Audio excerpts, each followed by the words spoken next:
Morning student, myself Preeti Kohli, and today I am going to explain theme 4, the Central Islamic lands. Now we take our topic economy, agriculture, urbanization and commerce. Agriculture was the principal occupation of the settled population in the newly conquered territories. Agriculture या खेती वहाँ का एक popular या main occupation था। यहाँ की इन territories की जो जितनी भी नई टेरिटरीज़ को कॉन्कर्ड किया गया था। The Islamic State made no changes in this land. और इस्लामिक स्टेट ने कोई भी चेंजेस नहीं किया था। जितने भी स्मॉल पीसेंट्स थे और लैंड ऑनर्स थे, उन सभी ने इन एग्रीकल्चर को ही अपनाया हुआ था। और Iraq or Iran में existed in very large unit cultivation by the peasant. The state owner collected taxes on behalf of the state during the Sasanian as well as Islamic period. In areas that had moved from a pastoral to a settled agricultural system, land was the common property of the village. Finally, big estate that was abandoned by their owner after the Islamic conquest were acquired by the state and handed over mainly to the Muslim elites of the empire, particularly members of the Caliph's family.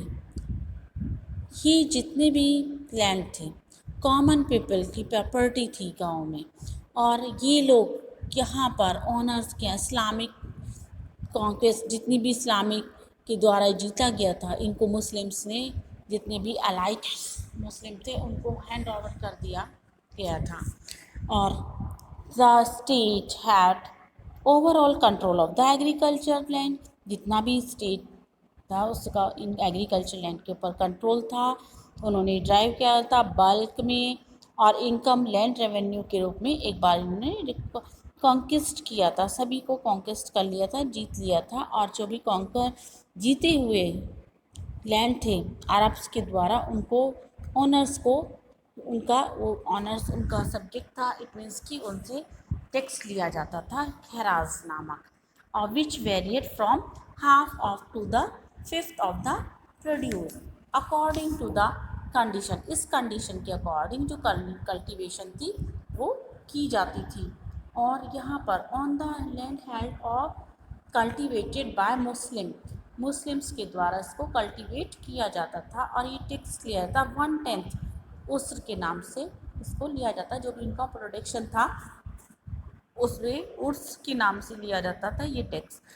When non-Muslim started to convert to Islam to pay lower taxes, this reduced the income of the state। इसने state की income को भी reduce कर दिया था।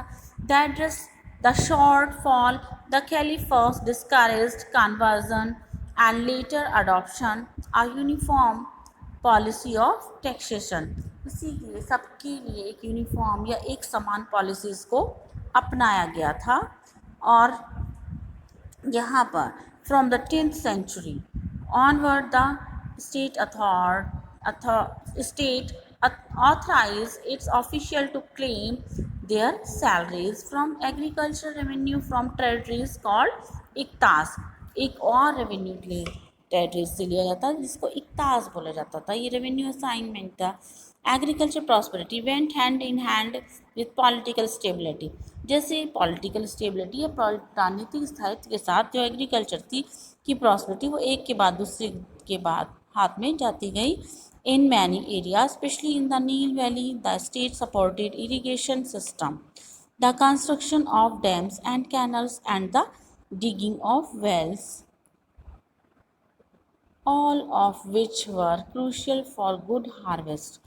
Islamic law gave tax concession to people who brought land under cultivation. Through peasants' initiative and state support, cultivable land expand and productivity rose, इस तरह से पूरी इनिशिएटिव रोज से उसको सपोर्ट की मिला लैंड को और कल्टीवेट की गई, उससे कल्टीवेशन भी इंक्रीज हुआ, प्रोडक्टिविटी रोज हुई। Even in the absence of major technology change, बहुत सारे मेजर टेक्नोलॉजिकल चेंज आए।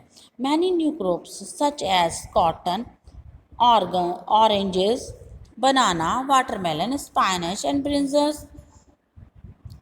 were grown and even exported to Europe. ये सारी चीज़ें यूरोप में एक्सपोर्ट की गई थी।